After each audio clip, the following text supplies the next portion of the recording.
So let's not wait and get ready for one of the most powerful sessions of the day. We are diving into a dynamic panel discussion on early intervention and neuroplasticity, a topic that holds the key to transforming lives and shaping brighter future for children with disabilities. Moderating this incredible conversation is the passionate and insightful Srimati Mallika Ganpati, consultant educator from Chennai. Joining her are 4 powerhouse experts. Together, they'll share real stories, proven strategies, and bold ideas for early support and lifelong change.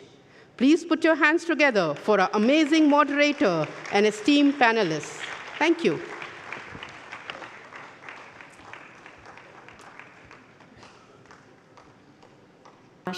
The last part of the journey is the most difficult, where you're just waiting for it to end. And you're tired, frustration levels are very, very low. And I think we are all in that state today. You have been sitting here from morning, listening to amazing lectures and talk, but still, it's been a long day. So I think we will try to keep it as concise and short as possible. And basically, we've been hearing about the tremendous capacity of the brain to rewire and adapt, and all about neuroplasticity for the past 2 days. It's very interesting.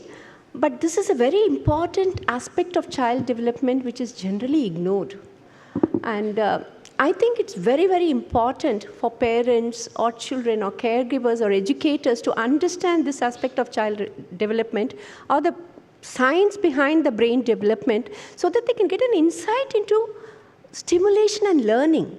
Otherwise, we just teach without any understanding of what's happening and how the child learns. So this is a very important aspect of learning. And today we are focusing on early intervention because that's when maximum learning happens. So we have a team of specialists here who are going to talk about how we can change the trajectory for special needs children, especially through early intervention. I would like to introduce the speakers to you. We have Mrs. Lalita Ramanujam, the director and founder of Alpha to Omega Learning Center.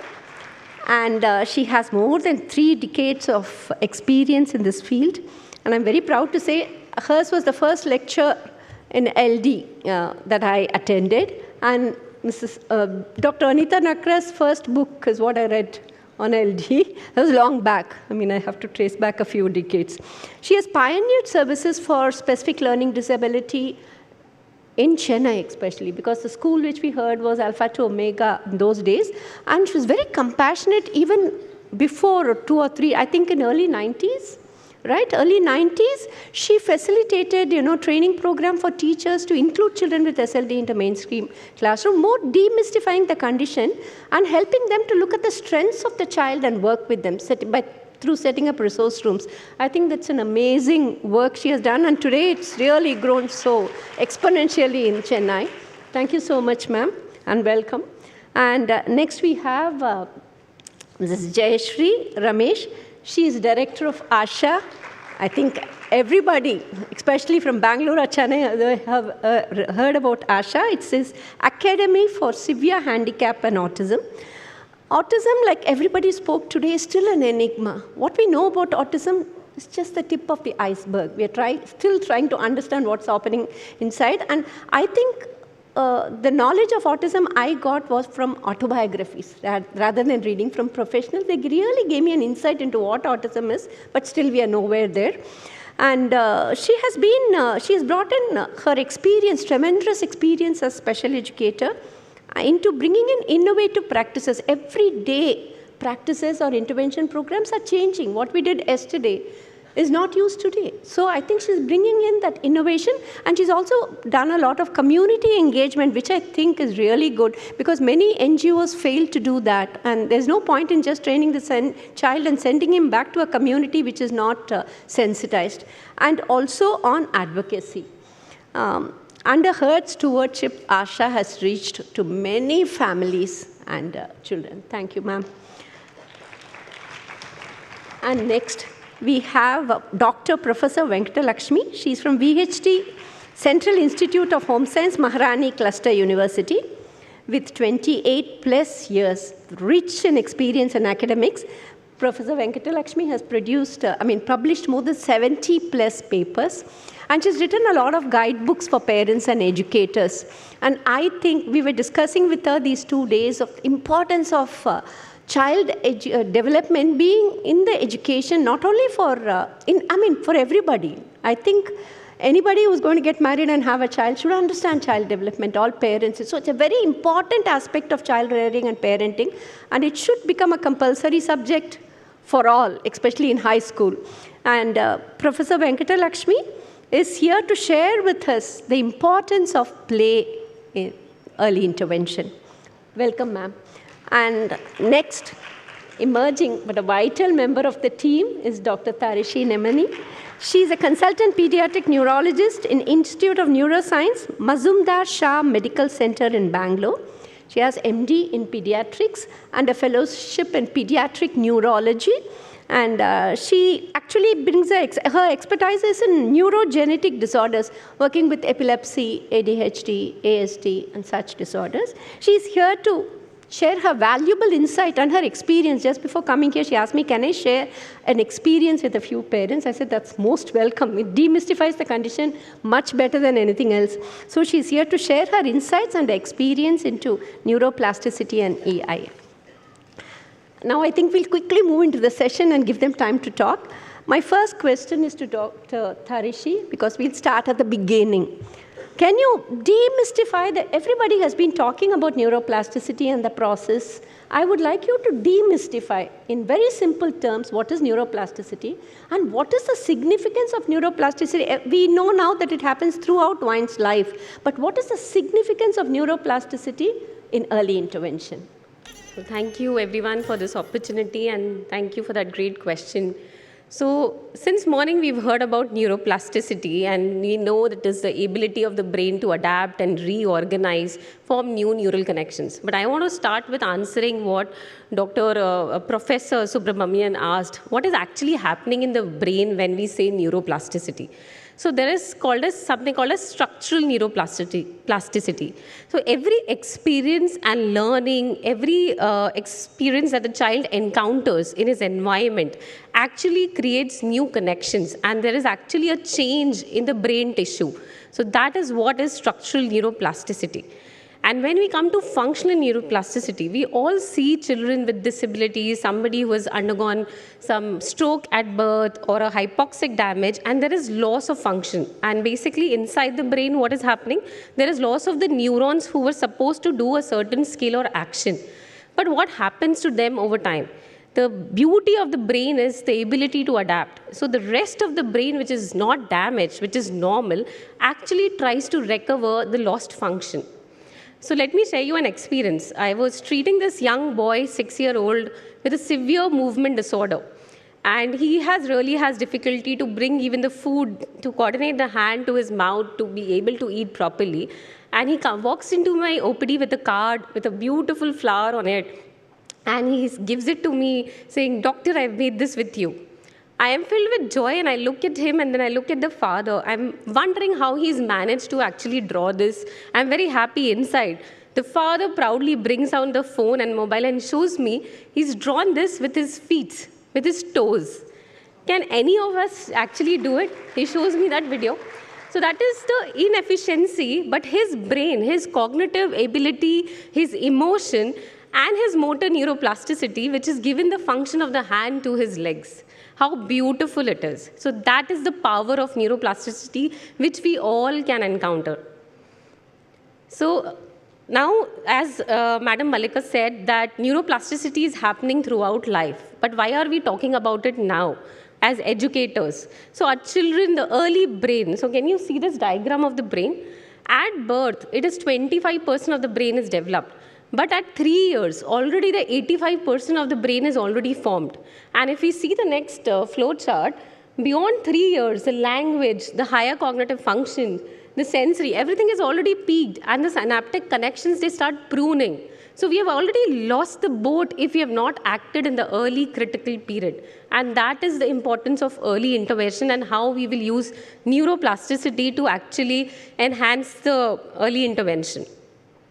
So principles, I think Professor Lakshmi has already spoken a lot about it. I just want to emphasize the principles which we use every time we build a skill. We are trying to work with a child and improve his skills. We should know every skill which is unused weakens over time. If you don't practice swimming, if you don't practice writing, we will lose it.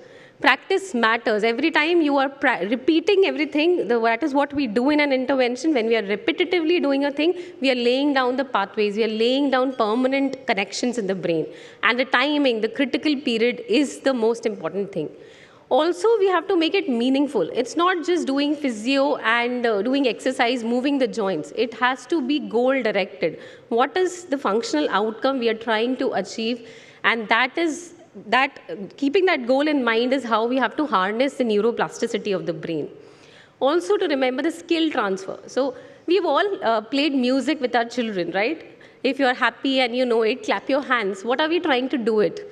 So we are working on the motor activity. He's clapping, that little baby. Even if they don't know the meaning, he just goes by the rhythm of the song. If you know it, the expression, the emotional skills we are working on, the music, the language, the rhythm, everything together. So that is the interconnection of the neurons. So you're working on one skill. It's just music you're teaching, but you're working on the motor function, the cognitive function, the emotion of happiness, sad, everything together. Okay, and as earlier also spoken about, neuroplasticity can be negative. So if you're not doing the right thing, if you're using alternative or shortcuts, you're building the wrong pathways, you're going the wrong way. So that is what we need to be aware of and avoid. How do we incorporate all this in early intervention? It's very simple. What are we doing in early intervention? We are leveraging this peak plasticity, natural plasticity of a child's brain to get a desired functional outcome. So early brain, there is a high chance of rewiring. We're using that potential.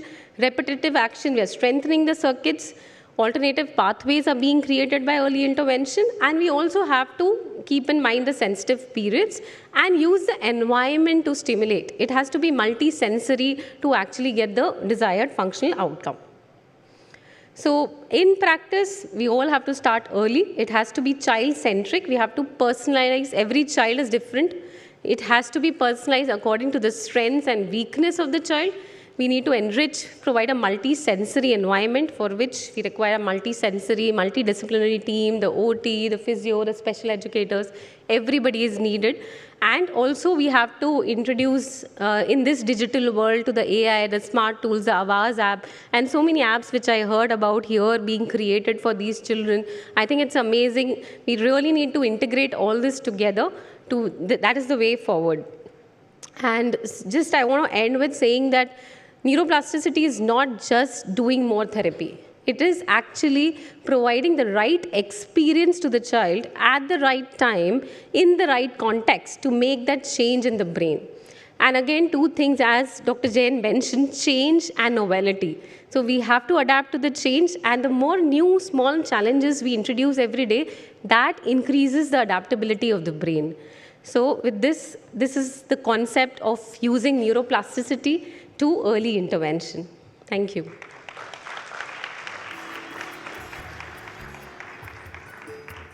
Thank you, Dr. Tarishi, for demystifying neuroplasticity in such a beautiful way through experiences and for also finishing on time. I didn't even have to remind her. Basically, what Dr. Tarishi stressed the importance of not missing an opportunity to interact with your child. Because every interaction, however small they are, brings about a change in the brain, which actually changes the future development of the child. To put it in a nutshell, function alters the anatomy, and anatomy in turn redefines function. That's so important, and all this is a richness of our culture. She spoke about the clapping hands. I'll just take half a minute to share this because I'm so fascinated by it. We didn't do a research, but when I was a student, we just looked into the practices of how parents interact with their child when they are young, and looking at is it connected to development in any way? And we found that it was majorly connected. They do this hand regard one song, Ta Ramaya, in different languages, but the action is this. That is when the child develops hand regard. When he is 30 to 40 days, they sing this song and they move the hand in front of his eyes so that he focuses and follows it. And after that, 3rd month, when he's supposed to, one of the milestones are midline orientation. That's when they do this clapping. They sing a song, Govinda, Govinda, and taking both the hands up in midline orientation. So through clapping, they do that. And after 6 months, when they are crossing the midline, that again is a very important motor milestone. They sing as Kaivi Samma, Kaivi Sa, Kadaki Pogala, where it's actually crossing the midline. So the brain is learning to understand this is my right hand, but it is moving to the left side of my body, not my left hand. I could go on and on and on. We were so fascinated. We said, all these songs have lost their value now. I think we have to research and bring back this value, which was also existent in our culture for any culture. I mean, I'm talking more about our culture because I know that in early intervention. And from here, she mentioned that if you miss, it's a very critical stage. If you miss the train, you can't get it again. And she said the lot of activities and the brain loses its connections if it's pruned, or it loses its connection if it's not stimulated. Now, when a child, and the connection, she also said, has to be very functional. Stimulation has to be functional, not random, okay, not isolated. If we are talking about function, the most important function for any child is play. We have Professor Venkatalakshmi to talk about how can we approach this play with young children. These days I find parents saying, oh, I'll outsource play, send them out. Play therapy can do it, swimming can do it, I'll send them to different classes. But Professor Venkatalakshmi is going to talk about what's the best way to approach play in a very young child.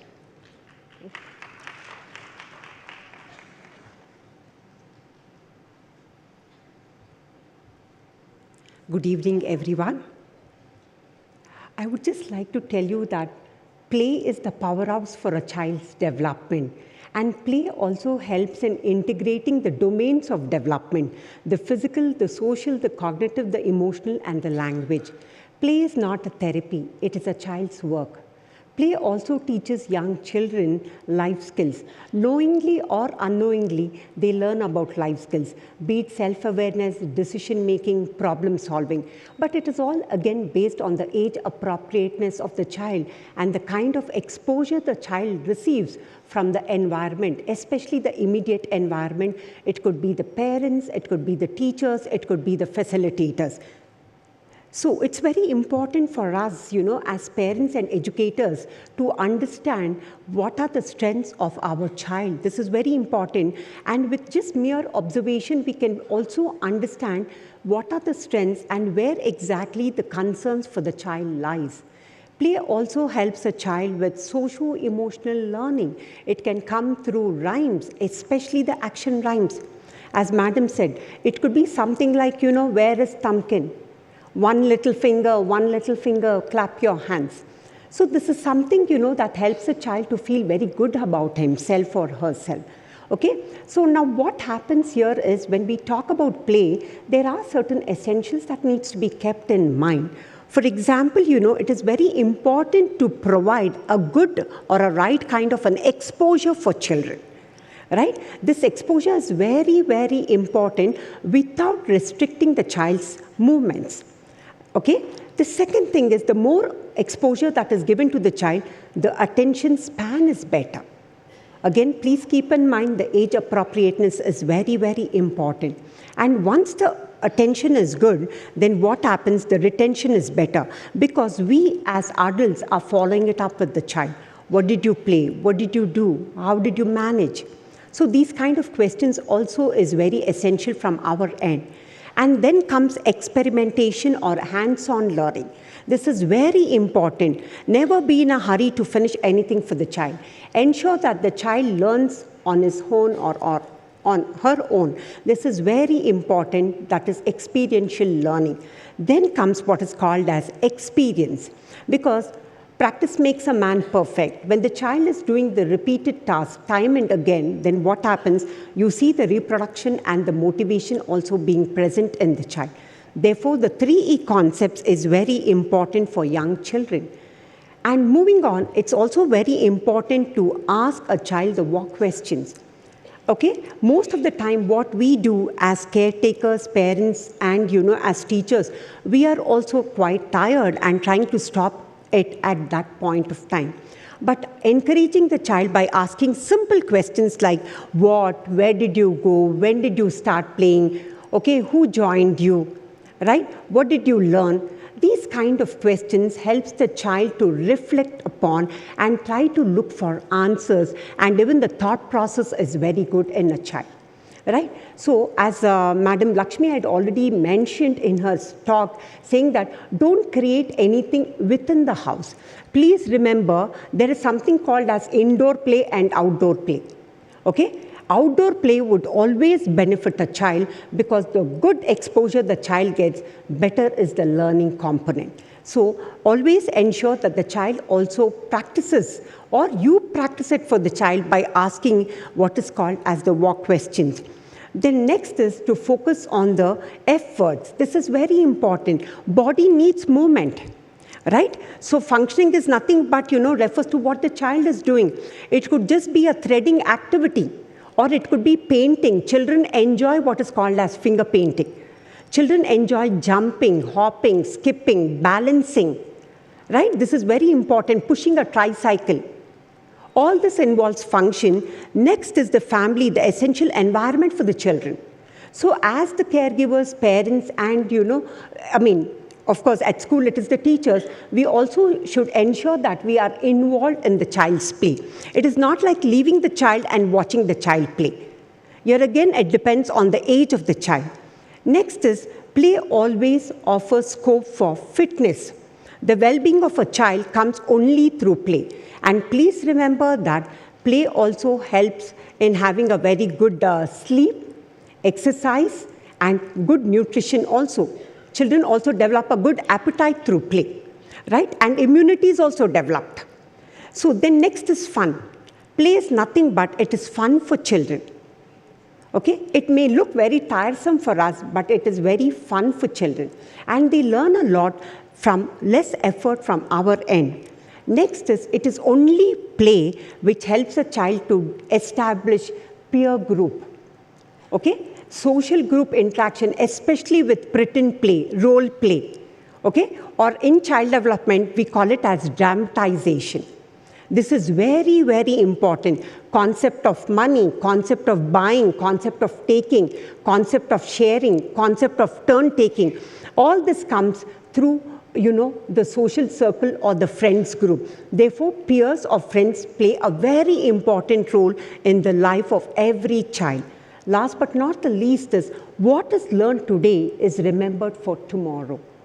Okay, children never forget anything that easily. So it is just that, they require motivation from our end, right?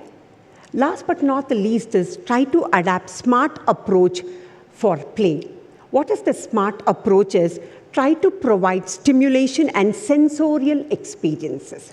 It could even be a small chocolate wrapper or a gift wrapper or a biscuit wrapper. Okay? This is very important, or it could be water or sand for children, or it could also be a maida paste that is slightly messy for a young child. Okay? Most of the children have, I cannot generalize the statement, but some of them really have sensory issues also. Okay? So therefore, stimulation and sensory experiences are very important in young child. Music and movement, this is very important. Passing a ball, musical chair, singing action rhymes. It could be Old MacDonald, Wheels of the Bus goes round and round. Okay, any kind of an action rhyme, which involves a lot of movement. This is very important for a young child. Next is activity, gross motor and finer motor activities. Gross motor activities is also very important, and likewise the finer motor activities. It could be threading, it could be beading, it could be coloring, okay? It could be scribbling, it could be anything, even puzzles. This is very important for young children. And especially when they're on an outdoor play, it could be seesaw, it could be jungle gym, climber, running race, track events, like in the form of relay. All this helps in fostering the child's holistic development. And then rhymes and role play. This is very important, as I've already made a mention about pretend play. Okay? They learn how to communicate. They learn how to exchange their ideas and thoughts, which is very essential. Last but not the least is, it is very important to have informal talk with children. Okay? What is the color of your dress? Okay? Where are you going? Okay? What kind of breakfast you had at home? Who dropped you? All this, while the child is playing, we can also involve ourselves in interacting with the child. So with this interaction, what happens? It becomes very easy for a child to be more focused and learn things better. So play has a lot of, importance, and as I already mentioned, that it is just the work of the child, and play teaches life skills for young children. It is just that we as parents, caregivers, and teachers, we really have to extend the support that is required by the child or children. Thank you so much.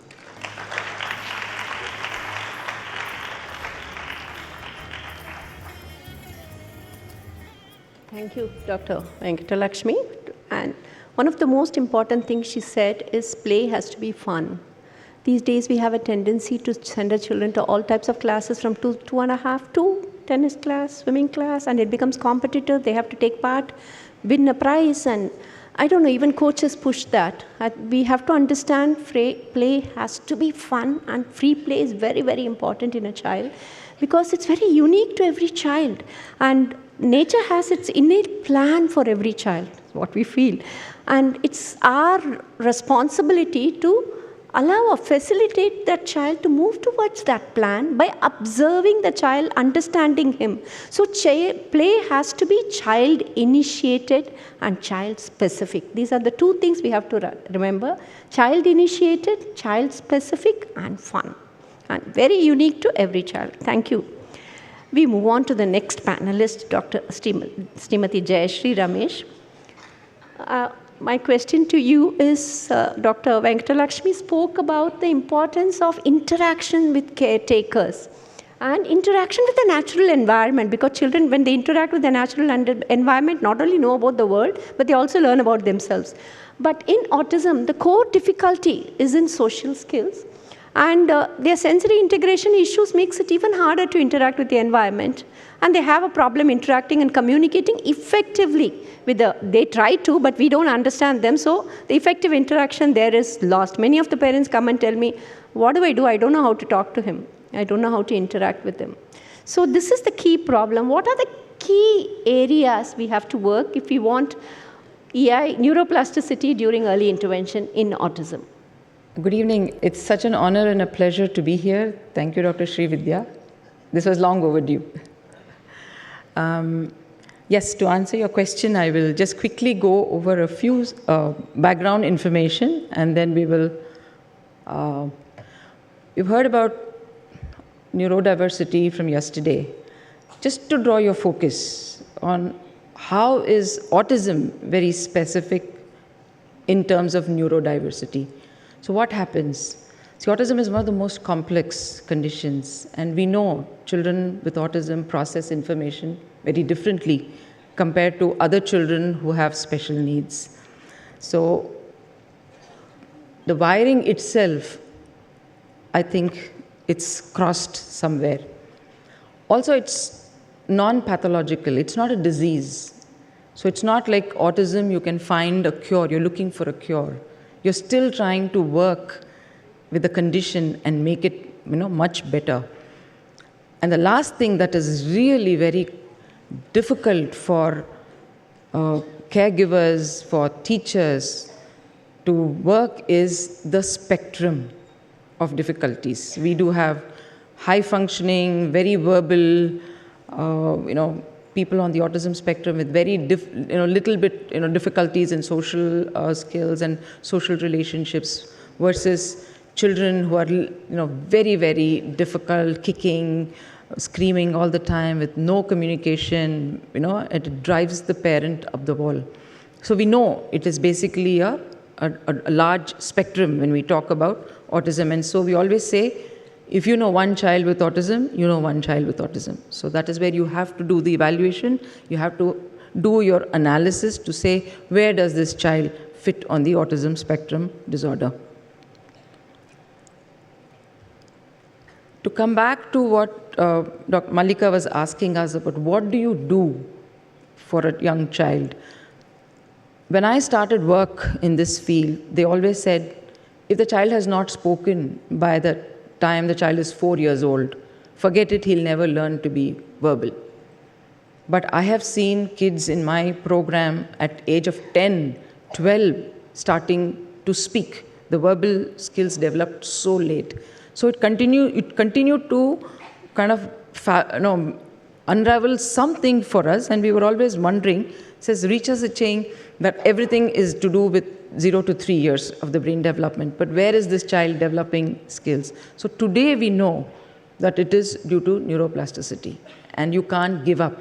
You have to keep working on what it is. One of the most complex problems of autism is the behavior challenge. Now, why the behavior challenge happens? Is it because of sensory processing difficulties? Is it because of lack of communication? Is it lack of understanding? It is lack of the environment that is not conducive for the child. The issues can be very many. That you need to really look into and evaluate as per the case and see what exactly it is. But one thing we can always do is help the child work on themselves, which I, in my own practice of so many years, feel that we are not doing enough. When we look at a kid with autism, you rarely see that kind of emotion. Autistic kid is not coming running and hugging a mom and say, I love you, or where did you go, I miss you, why did you leave me here? It's not going to come to a teacher and say, something happened. And those kind of emotional interactions that we see in a regular neurotypical young child with a caregiver or an adult is seemingly missing when we look at kids on the autism spectrum. So inherently what happens is we tend to believe that these kids are not capable of those kinds of emotion. And I feel that that's where we don't really work on understanding the emotions, helping them actually express the emotions in the way they should do. In so many years of work that I see, if we don't work on self-regulation of these kind of what is happening inside the child, as they get older, we get into a lot more difficult behaviors. Imagine an adolescent young boy, many of them grow to be really big and strong, suddenly whacking you on your face. And then we say the child has a behavior problem. Then we say, let's take him to a psychiatrist. Let's put him on medication. Let's take him away from the group environment. All of the things that we should have done when the child is much younger, we have missed. And we have not been doing it, but the brunt of it is what the boy is going to go through. And once, like ma'am said, once you get onto the medication roll, one thing leads to another, one thing leads to another. So you really don't know what you're missing.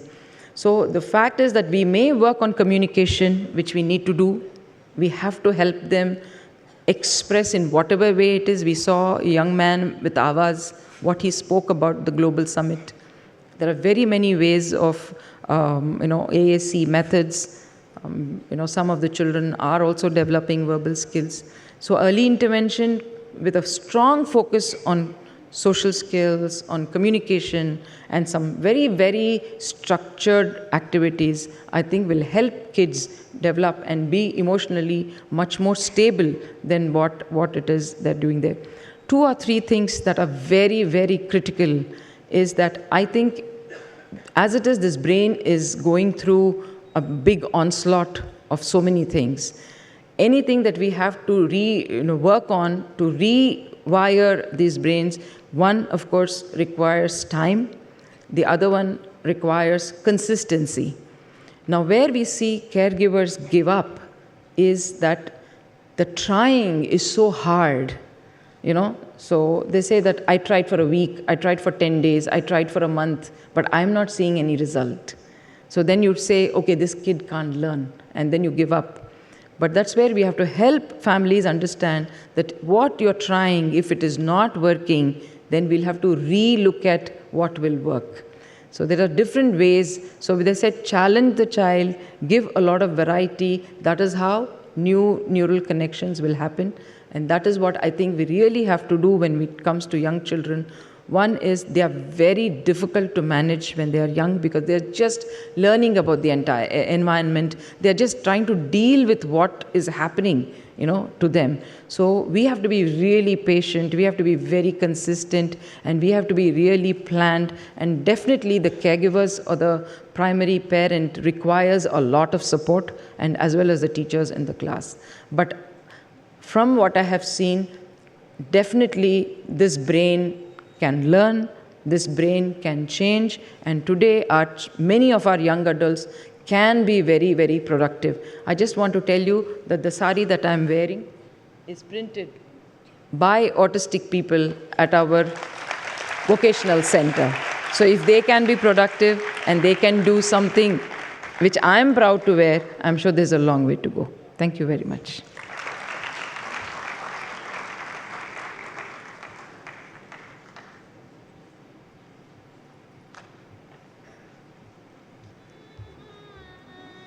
Thank you, Mrs. Jayashree. She spoke about a very important concept of working on emotion, language of emotion, stability of emotion, and emotional regulation from a very young age. This is true to all children. Our focus on EI is very less because as the moment in young years, our main focus is getting a child into school and seeing that he's successful in a school. And parents have dreams for their child. I've heard young parents saying, I want to prepare him for NEET. How can I do it? I mean, he has a 2-year-old. And that's the focus from a very young age. So emotional intelligence and stability is not looked into. And that happens even for autism now because everybody wants their child mainstream. But what happens is the effects of not stimulating a child when he's young leads to adults who are angry, who are not able to handle their emotions, very unstable emotionally. And I think the world is where we are today because of not working on these areas, especially for autism. It is one of the crucial areas, and I'm so happy you spoke about it, but not too many people really think about it. They start thinking about it when the child is an adolescent or adult, like she said, with tons of behavior problems. Then they come and say, what can I do with my child?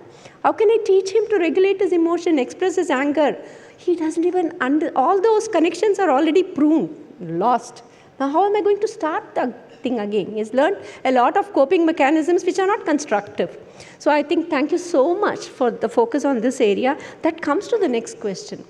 The question primarily in every parent's mind, any special needs or child with a different ability is, how do I mainstream him? Can I find a school which can take my child and get him learn? And we were talking about the general situation of the schools from last evening, how, there is so much of a gap, and many schools believe that inclusion cannot happen.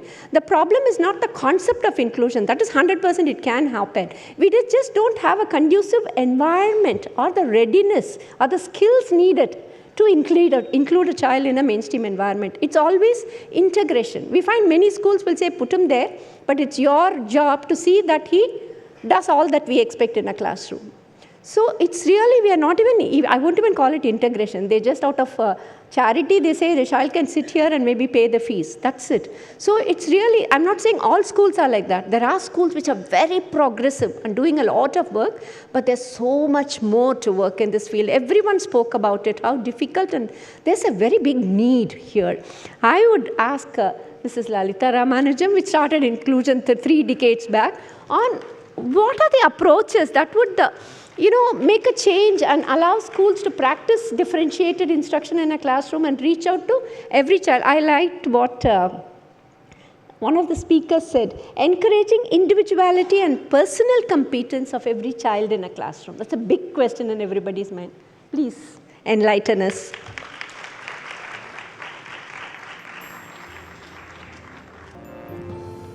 Inclusive environment. That is what I dreamed of. When I was in school, it was inclusive. Nobody was sent out. I had friends who could not study but were good friends. So remember, this inclusiveness is something new, and I'm happy that the government is now coming back and saying, let's have everybody in the class. The two topics that we heard today, neuroplasticity and neurodiversity, it is a big topic. I'm not going into any of that, but one thing which Ruwan taught me, the propensity to change the potential and achieve high is so great. So here I want to thank Sri Vidya and Dr. Karuna for the immense work they have done, this humongous project they achieved. There is potential in every one of you to achieve high if you put your mind to it. So an inclusive environment means there should be no barriers. Don't think of the age or the problem of the child. You have to carry a belief system where you embrace neuroplasticity, that every one of us here, be it a 3-year-old or a 1-month-old or a child, a young man, can change. Remember the strengths and weaknesses. Don't talk about weaknesses. I like to share something. Those of you who have young children, don't go home and look for defects. Oh, is he doing B and D? Is he leaving a line? Can he do his shoelace? No. Every one of us had those problems. We can overcome that. So it is the strengths we have to look at. You also have to look at two things. Academics is important, but remember, we have to look at the cognitive and non-cognitive aspects when it comes to working with a child. Academic areas, we say perception, subjects. It is important. I'm not saying neglect that. But remember, non-academic areas, motivation, self-regulation, self-esteem, socio-emotional skills, all this is very important. So please, as parents, as a small child, don't neglect the other non-academic. I'm going to share a small story before I want to share something else. Because Mrs. Malika said, I have 1 more minute, so I'm going to say a story. As a parent, I was involved in a school team to admission committee. And there was this sweet little Shankar who I was told, ask him to write ABCD and 1 to 10. If he does, we give him admission. This is a very big CBSE school. So, nothing to do. I was there working with him. I said, Shankar, come, let's write. Everything, I didn't know what. I didn't have the heart to say, go away. So I went to the head of the department, who was my friend. I said, you do the job, you send him off. I don't want to send him off. She came in and she said, this is why I must not call my friends and mothers. Nothing happened. So she also felt sorry. She said, I don't have the heart to send him off. We'll take him to the principal. Let the principal make the decision. So we went there and stood there and told, sir, this is the problem. He looked at Shankar, and you know what Shankar did? He pulled the chair and he sat in front of him with his legs dangling. He was so small. And we said, we are scared to sit and look at this little child, 3.5 years old. The principal asked him, Shankar, why can't you write? Then he asked him in Tamil, why don't you write? He said, I don't know to read and write, that's why I came to school. So please remember, we are here to teach. It is a teaching disability and not a learning disability. Every child, as the previous speaker said, is unique. You can say neurodiversity. There is diversity in that. You can have a classroom. It is not homogeneous. Every child is unique. Remember that. But our condition as teachers is follow Swami's message. Help all, serve all. Love them all. Unconditional should be your condition to help the child and your willingness to serve. We as teachers or parents or caregivers need to look at the gaps in the children and make this as our goal to say how we can prevent it. Because the mindset we carry is to create a sense of belonging in the child. Show them the importance that you have to put in some effort to get your reward. Spread the message of competence. Even a tiny eyelet, Ruwan always said, look not for big changes, tiny. If the child picks up the glass, wow, you picked up, bravo, that was good. Tiny things you look at, don't big changes. make whatever you're teaching, it can be to hold a cup and drink or the soother to put his mouth, it should be meaningful for him. So always let us remember that prevention is the important thing in early intervention. Ruben said, prevention is a blessing. First, I didn't understand. I said, what is a blessing? It's a blessing for the child, for the family, and the parent. But it can become a curse if you take it negatively and start labeling. Labels for bottles and not for children. Don't look at the weaknesses. Please look at all the strengths your child can do. When a parent comes, I say, please give me a list of things your children can do. He says, I didn't pay money for that. I came to talk to you. I said, tell me the good things first. So let us stop. We have a long day, and I'll say, let us help unconditionally. Age or cost is not in our hands. The child comes to us when Swami gives us to him. Let us help them unconditionally.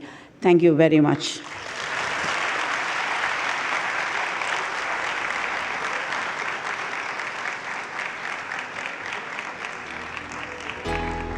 I love those two phrases. Labels are for bottles and not for children. And teaching disability, not learning disability. It's so beautiful. I think in these 2 days, one of the things I hope all of us learned it, the tremendous capacity of the brain to rewire itself, and to the extent which we previously thought was not possible. Really, I think at least all of us would really feel, yeah, we can do anything. That's a good way to start off. And now we understand that however severe the disability, skills in children are not static. Because I've seen professionals and doctors also say to parents, this is it, she has severe autism or severe cerebral palsy. You can't expect much from your child. It's going to be dependent on you throughout his life. What a way to start. I think the most important thing is believing on the innate potential of every child with deep conviction. It's not just chumma believing. Only when we believe with deep conviction, we can convince somebody else, right? So I think that is the most important thing. And next, to ensure the stimulation is child-initiated. Child-initiated. Most of our programs are so structured, we say the child has to do this with a checklist. First he does this, he does this, he does this. So we have to, checklist is for your guidance. Not follow it. It has to be child-initiated, functional, and repetitive. I want to say what Dr. Jean said, repetitive with novelty and challenge. Otherwise, the same activity is repeated 100 times. It has no value. It doesn't lead to neuroplasticity. The same activity or the same skill is practiced in different environments and with a little bit of challenge every time. That builds in neuroplasticity. So repetitive with novelty and challenge and in an emotionally secure environment. I've taken one thing from what every speaker said, and I want to finish with an emotionally secure environment because I think that is the key. We can never forget that as educators or parents or caregivers or anyone interacting with children. We have to make them feel really secure. Thank you. I think I'll stop with this, and thanks so much for your time. Thank you to our wonderful panelists for such a rich and inspiring session. And thank you, Srimati Mallika Ganpati, for so skillfully guiding this conversation.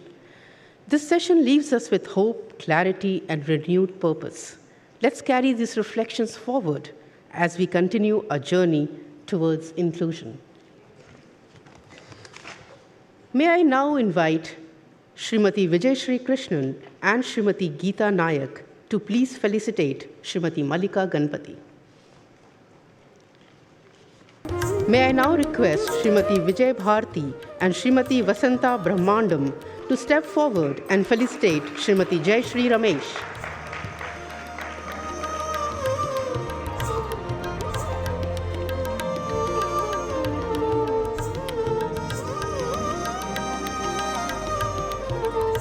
May I call upon Srimati Sandhya Shri Kasturi and Srimati Sai Sathya Shri to felicitate Dr. Venkat Lakshmi.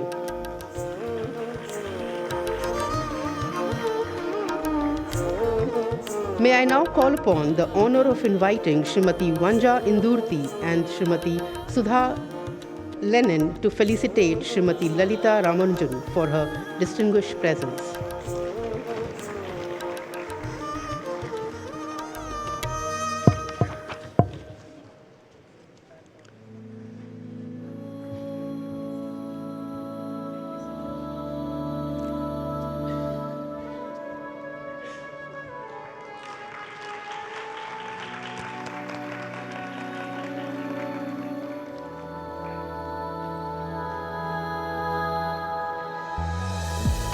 I now invite Srimati Gandhi from Muskan Foundation for the outstanding contribution towards the art exhibition by the students from H.G. Hanumante School for Special Needs. Let's hear it for Srimati Dipti Gandhi, please. They'll be felicitating you now. May I please call upon Srimati Kusuma Kumari BN and Srimati... Okay. Okay. Yeah.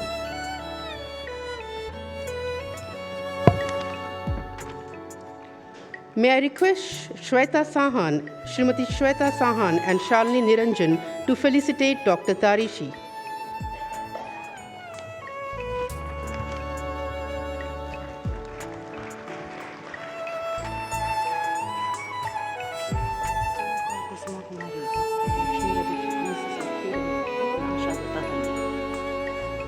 Can you write the names?